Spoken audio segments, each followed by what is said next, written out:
కొంతమంది పిల్లలు చాలా హైపర్ యాక్టివ్గా ఉంటారు. అసలు ఒక్క చోట కూర్చోరు. ఎవరింటికి వెళ్ళినా కూడా అది ఇది సదురుతూ ఉంటారు. అమ్మో వీడు వచ్చాడా అని భయపడుతుంటారు. ఇక్కడ ఏంటంటే we have to hack in to their brain. ఎందుకంటే వర్చువల్ ఆటిజం వాళ్ళ పుట్టుకతో వచ్చినది కాదు. కమింగ్ టు దిస్ ఈ స్క్రీన్ అడిక్షన్ వల్ల వచ్చే వర్చువల్ ఆటిజం. స్క్రీన్ వల్ల వచ్చే ఏదైతే డ్యామేజ్ ఉందో దానికంటే ఇదేం పెద్ద ఇది కాదు అని చెప్తాను. అడల్ట్స్ కూడా అంతే. మొబైల్ అడిక్షన్ ఒక్కసారి షార్ట్స్ రీల్స్ ఓపెన్ చేసామంటే అది ఒక కిలోమీటర్ వెళ్ళిపోతుంది అంతే. ఇప్పుడు అలాంటి పిల్లలే జంక్ ఫుడ్ అడుగుతారు ఎక్కువ.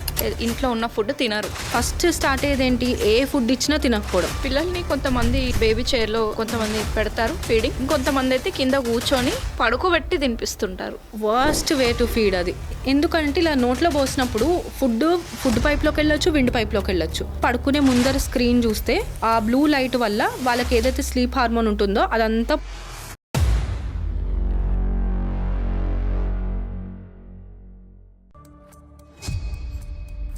హలో శ్వేత గారు, ఎలా ఉన్నారు? హాయ్ సౌజన్య గారు, very very good. I'm glad that you have called me here. Thank you so much for coming. Parents నాకు స్క్రీన్ టైం ఎక్కువ అయిపోయింది అని అన్నప్పుడు నేను నేచర్కి దగ్గర చేయండి, ఆడుకొనివ్వండి, బట్టలు ఖరాబ్ అయిపోయినా పర్లేదు, బట్టలు ఖరాబ్ అయినా పర్లేదు, కానీ స్క్రీన్ వల్ల వచ్చే ఏదైతే డ్యామేజ్ ఉందో దానికంటే ఇదేం పెద్ద ఇది కాదు అని చెప్తాను.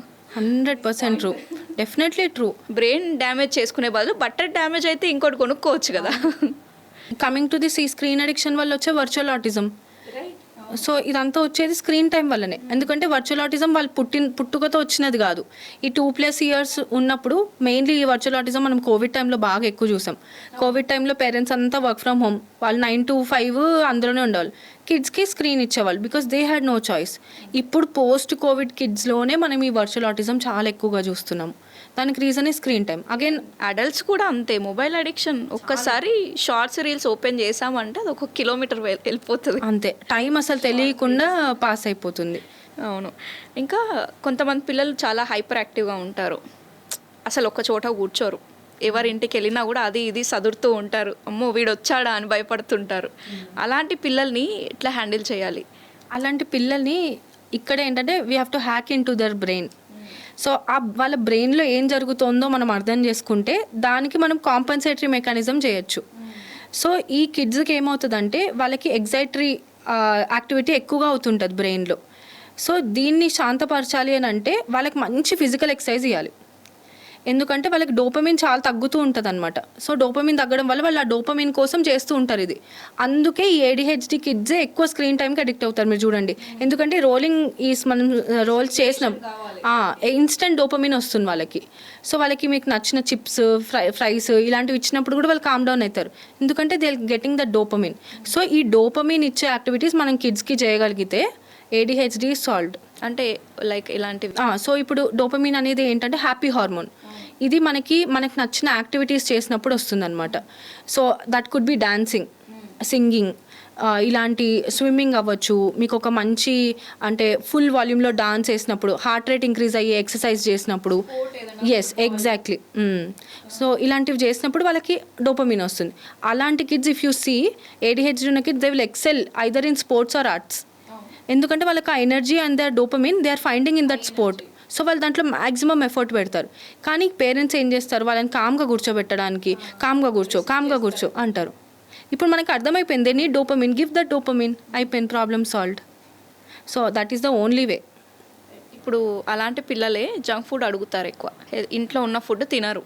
వాళ్ళకి ఎలా చెప్తాము అంటే ఇందులో మనకి వాళ్ళని ఏం చెప్పి ఫస్ట్ స్టార్ట్ అయ్యేది ఏంటి, ఏ ఫుడ్ ఇచ్చినా తినకపోవడం.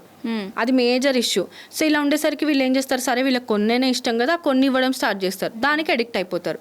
సో ఇక్కడ మనకు రూట్ ప్రాబ్లం ఏంటి, అసలు ఏది తినకపోవడం. అక్కడ నుంచి మనం అడ్రస్ చేయాలి. సో ఇందాక మనం అనుకున్నట్టు వాళ్ళని ఎప్పుడైతే హౌస్ హోల్డ్ చోర్స్లో ఎంగేజ్ చేసి మనం ఫ్రూట్స్ అండ్ వెజిటేబుల్స్ పిక్ చేసుకోవడానికి వెళ్ళినప్పుడు మార్కెట్లోనే గివ్ దెమ్ చాయిస్, నువ్వు పిక్ చెయ్యి నీకు ఏం వెజిటేబుల్స్ కావాలో అన్నప్పుడు డెఫినెట్గా ప్రతి కిడ్కి వాళ్ళ చాయిస్ ఉంటుంది. And we should respect that choice.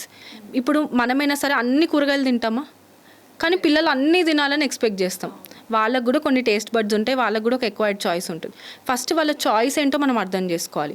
ఆ చాయిస్కి రెస్పెక్ట్ ఇచ్చి తిన్నప్పుడు నెక్స్ట్ డే వాళ్ళు కొత్త ట్రై చేయడానికి ఎక్కువ ఇంట్రెస్ట్ చూపిస్తారు. అలా కాకుండా నేను ముందు నుంచే నువ్వు ప్రతి ఒక్కటి తినాలి అంటే వాళ్ళు ఫుడ్ని పనిష్మెంట్ లాగా అనుకుంటారు. ఫోర్స్ ఫీడింగ్ చేయొద్దు ఇంకా. అస్సలు చేయొద్దు. ఫుడ్తో అసోసియేషన్ పెంచినప్పుడు ఆ పిక్కీ ఈటింగ్ మెల్లిగా తగ్గుతుంది. ఎందుకంటే వాళ్ళు ఫుడ్ తినేటప్పుడు ఫస్ట్ కళ్ళతో చూస్తారు, తర్వాత చేత్తో ఫీల్ అవుతారు, నోట్లో ఆ టెక్స్చర్ అనేది ఫీల్ అవుతారు. ఆ స్మెల్, టేస్ట్ అవన్నీ అలవాటు పడినప్పుడు ఫుడ్ వాళ్ళకి తినబుద్ధిస్తుంది. ఏది సంబంధం లేకుండా డైరెక్ట్ తీసుకొచ్చి కుక్కారనుకోండి నోట్లోకి, వాళ్ళకి అది ఇంకా ఆ టెక్స్చర్ నచ్చకనో ఏదనో ఇంకా నెక్స్ట్ టైం అది చూసినప్పుడల్లా వాళ్ళకి ఆ పాస్ట్ మెమరీ ట్రిగర్ అవుతుంది. అమ్మో మళ్ళీ తీసుకొచ్చింది ఇదేదో, ఇంకా తినకపోవడానికి వాళ్ళు ఇంకేం చేయొచ్చో అన్నీ చేస్తారు. సో ఇక్కడ తప్పు చైల్డ్దా మదర్దా? Obviously parent. ఈ ఫోర్స్ ఫీడింగ్ అనేది మన ఫీడింగ్ స్టాప్ అయిన తర్వాత లేకపోతే సెమీ సాలిడ్ స్టార్ట్ చేసినప్పటి నుంచే స్టార్ట్ అవుతుంది ఫోర్స్ ఫీడింగ్. సెర్లాక్ పెట్టి తినాలి, ఇప్పుడు ఇది కలిపిందంతా ఫినిష్ అయిపోవాలని ఒక టాస్క్ లాగా. మీరు బోర్ల పడిన తర్వాత వచ్చే ఏ కిడ్నీ అయినా చూడండి, వాళ్ళు పాకడం స్టార్ట్ చేసిన తర్వాత ఫస్ట్ చేసేది ఏంటి? ఏది ఉన్నా కింద తీసిన నోట్లో పెట్టుకో. కరెక్ట్. అంత ఏది ఉన్నా తినే పిల్లాడు మీరు ఫుడ్ ఇస్తే ఎందుకు తినట్లేదు? అసలు బేబీ ఇన్స్టింక్టే తీసి నోట్లో పెట్టుకోవడం. ఆ ఇన్స్టింక్ట్ని మీరు రెస్పెక్ట్ చేసి, ఇప్పుడు మనం అంటున్నాం baby lead weaning. So 6+ months తర్వాత మీరు కూర్చోబెట్టి ఫుడ్ని బేబీకి ఆఫర్ చేసినప్పుడు ఇన్స్టింక్టివ్లీ మీరు ఏం చెప్పకలే ఫుడ్ తీసుకొని నోట్లో పెట్టుకుంటుంది బేబీ. అది మనం ఫస్ట్ ఇన్కల్కేట్ చేయాలి.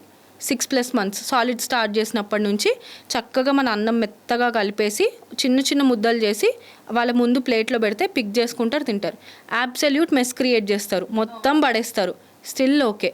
అది చూడలేక తినిపిస్తామని అంటారు వాళ్ళు. మనకి పెద్దవాళ్ళు చెప్పేవాళ్ళు వాళ్ళ చేత్తో ఒక్క ముద్ద తిన్నా భీముడు అంత బలం వస్తుంది అని. ఎందుకు అప్పట్లో చెప్పాలి? అప్పట్లో అలానే చేసేవాళ్ళు. 10 మంది పిల్లలు ఉంటే వదిలేసి అందరికి కల్పించేవాళ్ళు, వాళ్ళే తినేవాళ్ళు. ఇప్పుడు మనకి గారం ఒక్కళ్ళే పిల్లలు ఉండేసరికి అన్నీ పెడుతున్నాం. అది కూడా టైం ఫ్రేమ్. ఇప్పుడు వాళ్ళకి ఆఫీస్ మీటింగ్ మధ్యలో 10 minutes దొరుకుతుంది, 10 minutes లోపల వాళ్ళకి ఫీడ్ చేసి వెళ్ళిపోవాలి. ఇలా ఉన్నప్పుడు చైల్డ్కి పనిష్మెంట్. సో వాళ్ళని ఈచ్ స్టేజ్లో డిఫరెంట్ టెక్స్చర్స్ ఇచ్చి వాళ్ళు ఏది అలవాటు చేసుకుంటున్నారు, ఓకే ఈ టెక్స్చర్తో కంఫర్టబుల్ ఉంటే ఆ ఫుడ్ని మెల్లిమెల్లిగా ఇస్తూ దాంతోపాటు అడిషనల్గా కొత్త ఫుడ్ ఇవ్వాలి. సడన్గా కొత్త ఫుడ్ ఇంట్రడ్యూస్ చేయకూడదు. సో వాళ్ళు స్లోగా అలవాటు పడుతూ కొత్తది మెల్లిగా ట్రై చేసుకున్నప్పుడు డిఫరెంట్ టేస్ట్లకి ఎక్వైర్ అవుతారు, డిఫరెంట్ టెక్స్చర్స్లో తింటారు. అసలు ఈ పిక్కీ ఈటింగ్ అనే ప్రాబ్లమే ఉండదు. పిల్లల్ని కొంతమంది బేబీ చైర్లో కొంతమంది పెడతారు ఫీడింగ్, ఇంకొంతమంది అయితే కింద కూర్చొని పడుకోబెట్టి తినిపిస్తుంటారు. వర్స్ట్ వే టు ఫీడ్ అది. ఎందుకంటే ఇలా నోట్లో పోసినప్పుడు ఫుడ్ పైప్లోకి వెళ్ళొచ్చు, విండ్ పైప్లోకి వెళ్ళొచ్చు. అది విండ్ పైప్లో వెళ్ళిందంటే డైరెక్ట్ లంగ్స్లోకి వెళ్ళి ఆస్పిరేషన్ నిమోనియా క్రియేట్ అయ్యి సివియర్ ఇన్ఫెక్షియస్ కండిషన్, చాలా సీరియస్ కండిషన్ అవుతుంది అలా పోయడం అనేది. అసలు ఆ 6+ months తర్వాత 6 అనే కాదు, ఫీడింగ్ అప్పుడు కూడా ఒక 45-degree యాంగిల్లో ఇంక్లైన్ చేసి ఫీడ్ చేయాలి కంపల్సరీ. ఆ కంప్లీట్ ఫ్లాట్గా ఎప్పుడు ఏ బేబీకి ఫీడ్ చేయకూడదు.